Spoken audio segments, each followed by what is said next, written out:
तो दोस्तों आप देख सकते हैं किस प्रकार से यहाँ पर जो क्राउड है वो यहाँ पर मौजूद है। लगातार ये जो संख्या है संत रामपाल जी महाराज जी उनके अनुयायियों की और समाज से आने वाले श्रद्धालुओं की वो लगातार बढ़ती जा रही है। And just I would like to say to my cameraman that please show this view. It's a really beautiful and wonderful. यहाँ पर जो क्राउड है वो यहाँ पर मौजूद है, सेवादार यहाँ पर मौजूद है, वो भी इसको देखते हुए नजर आ रहे हैं। तो कुल मिलाकर ये जो पूरा सेवा है वो चाक चौबंद है। इसी के साथ ही एक बेहद ही खास प्रस्तुति यहाँ पर की गई है, प्रदर्शनी स्थल बनाया गया है। इन दिस एग्जीबिशन क्या कुछ रखा गया है इसके बारे में भी हम अपने दर्शकों को बताएंगे। What is in this exhibition and what are the message Sant Rampal ji Maharaj want to convey to all the people of the world. We would like to just tell to all the people. And यहाँ पर हम देखेंगे किस प्रकार से ये जो message है वो देने की कोशिश कर रहे हैं संत रामपाल जी महाराज और क्या कुछ दिया है इस पूरी एग्जीबिशन के अंदर। बने रहिए आप हमारे साथ। सो फ्रेंड्स आप देख सकते हैं यहाँ पर all the holy scriptures are on the one table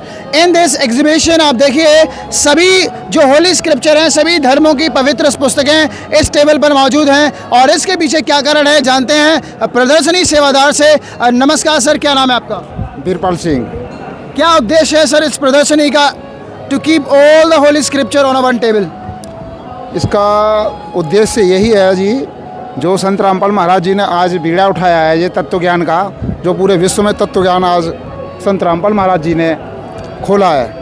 अब पता लगा कि तत्व ज्ञान होता क्या है। जैसे हम आज तक ये ऋषि मुनियों से सुनते थे, ये ज्ञान बताते थे, तो अब पता लगा हमारे पहले कबीर साहब की वाणी होती थी एक कि सूर्य नर मुनियन 33 करोड़ ये सब बंधे काल की डोरी।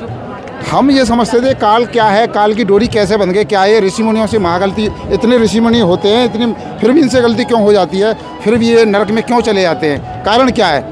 अब पता लगा संत रामपाल महाराज जी ने इन पवित्र ग्रंथों से मक्खन निकाल के दिया है। अब मक्खन क्या, वो तत्व ज्ञान छुपाता जो गीता में लिखा है कि हे अर्जुन उस तत्व ज्ञान को तू तत्वदर्शी संतों से जाकर समझ, मैं नहीं जानता। तो तत्वदर्शी संत जानता है इस ज्ञान को। अब तत्वदर्शी संत की शरण में आने से हाई लाइट पावर का एक कनेक्शन जुड़ जाता है परमात्मा से। सर इन सभी प्रमाणों को एक टेबल पर रखने के पीछे कारण क्या है सर? ये सारे जितने भी हमारे जितनी जगत की जो आत्मा है, जितने भी मनुष्य हैं, मानव धर्म है, इन सबको रू दिखाने के लिए कि देखो हमारे पवित्र ग्रंथों में क्या लिखा है। दर्शकों आप देख सकते हैं यहाँ पर सभी जो सदग्रंथ हैं उसमें क्या लिखा हुआ है। आप देखिए दोस्तों यहाँ पर लगातार ये जो चीज़ें हैं लगातार देखने के लिए मिल रही हैं। ऑल द होली स्क्रिप्चर हैं, सभी हैं।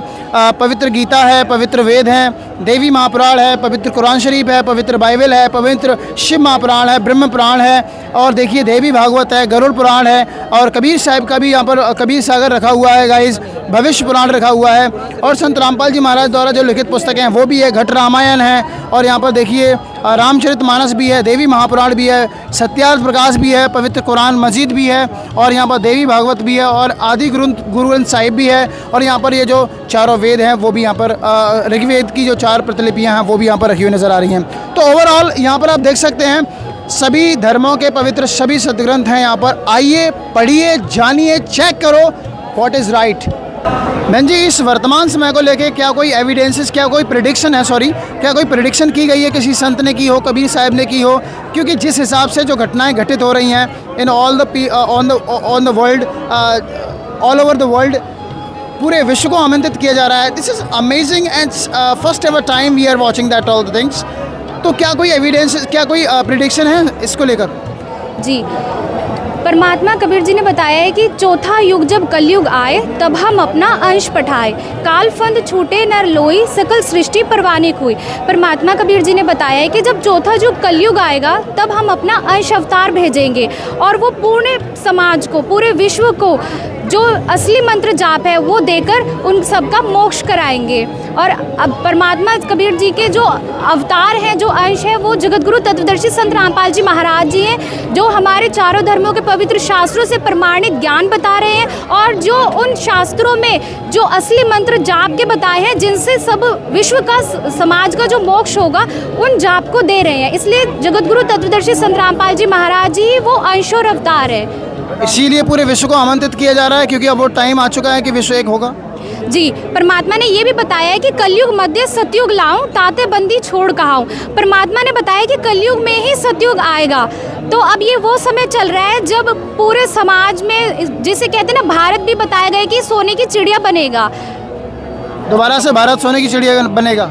जी, भारत दोबारा से सोने की चिड़िया बनेगा। ये परमात्मा के वचन है और परमात्मा बताते हैं कि संत वचन पलटे नहीं, पलट जाए ब्रह्मांड। तो ये संत के वचन है, जगत गुरु जो तत्वदर्शी संत रामपाल जी महाराज जी हैं, उनके वचन है और ये कभी नहीं पलट सकते और ऐसा बिल्कुल होगा। Thank you so much ma'am, हमारे दर्शकों को ये सब जानकारी देने के लिए, and thank you so much for giving your valuable time. Thank you so much sir. हमारे दर्शकों को एक ये जो लास्ट बैनर है, please can you explain this banner, क्योंकि इसमें वेदों से ढेरों सारे एविडेंसेस लिए गए हैं और बताया गया है कि भाई परमात्मा कौन है, कैसा है, कैसे उसकी प्राप्ति की जा सकती है। एक बार मैं कैमरामैन से कहूँगा पहले इसको पूरा दिखाएँ, आप हर एक श्लोक को दिखाएं ताकि हमारे दर्शक इस बात को जान पाएँ कि क्या कुछ लिखा है संत रामपाल जी महाराज जी द्वारा। ये जो एग्जीबिशन लगवाई गई है अपने शिष्यों के माध्यम से, इन दिस हमारे दर्शकों को बताइए प्रेम सर जी, क्योंकि दैट्स अमेजिंग। देखिए, अमेजिंग है, बिल्कुल आप सही कह रहे हैं कि संत रामपाल जी महाराज ने ही ये गूढ़ ज्ञान इस पृथ्वी पे पहली बार ला के दिया है। आज तक जैसे कि सबसे ऊपर लिखा हुआ वेदों, पवित्र वेदों में पूर्ण परमात्मा की जानकारी, वेदों में परमात्मा की जानकारी।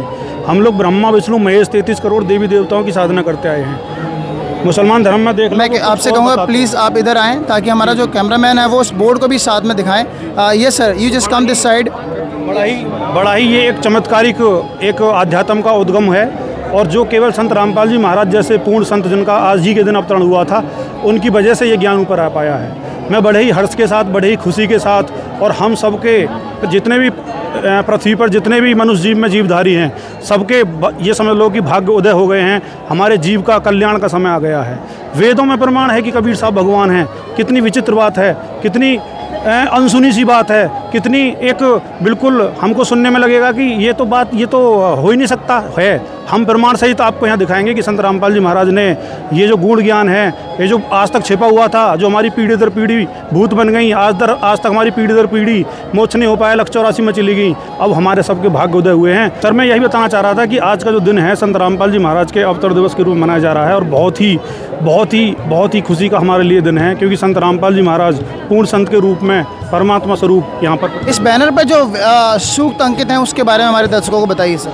वो मैं आपको बताना चाहूँगा कि जो अथर्ववेद कांड 4 अनुभाग नंबर 1 मंत्र 7 है कि जो वास्तव में परमात्मा है उसका नाम कबीर है। ये सबसे ज़्यादा कंट्राडिक्टरी रहा है कि परमात्मा कौन है, उसका नाम क्या है। कबीरदास जी आए थे तो एक ही सवाल करते थे कि कौन ब्रह्मा का पिता है, कौन विष्णु की माँ, शंकर का दादा कौन है, पंडित जी हमको दे बता। और जितने भी पंडित जी थे, जितने विद्वान थे, सब फेल हो जाते थे कि ब्रह्मा विष्णु महेश के माता पिता, दुर्गा जी के पिता, शंकर के जी के दादाजी, असंभव। लेकिन संत रामपाल जी महाराज ने बताया कि हाँ है।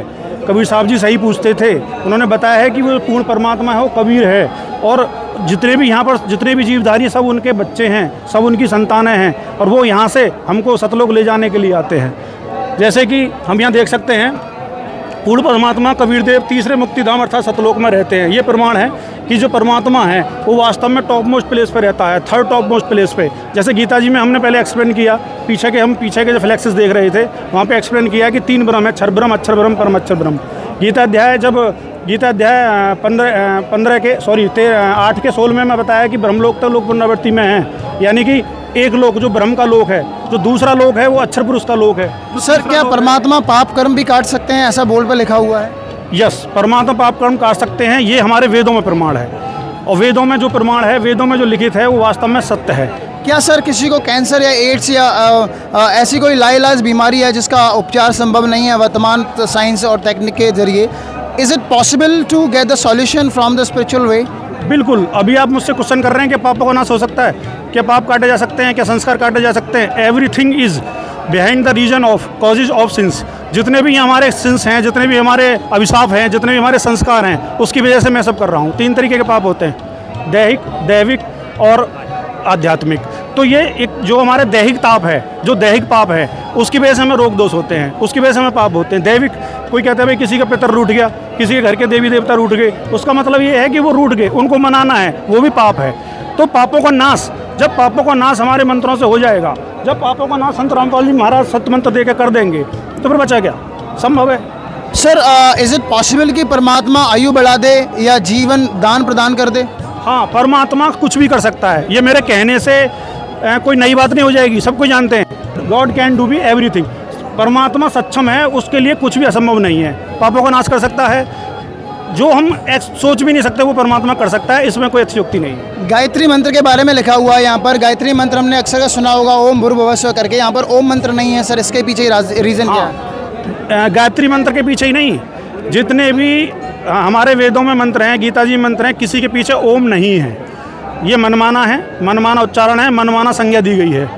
ओम का कोई इसमें लेना देना नहीं है। ओम का केवल एक श्लोक दे रखा है गीता अध्याय 8 के 13 में, ओम इति एकाक्षरम मम ब्रह्म, जो मैं पहले एक्सप्लेन कर चुका हूँ, और गीता जी में कोई श्लोक नहीं। सर सृष्टि रचना का प्रमाण भी वेदों में मिलता है? बिल्कुल बिल्कुल, सृष्टि रचना का प्रमाण वेदों में है कि उस परमात्मा ने कैसे सृष्टि को रचा, कुरान शरीफ में है। ऐसा नहीं है, जो ज्ञान वेदों में है वो कुरान शरीफ में है, वो गुरु ग्रंथ साहिब में है, लेकिन हमारी समझ में नहीं आया।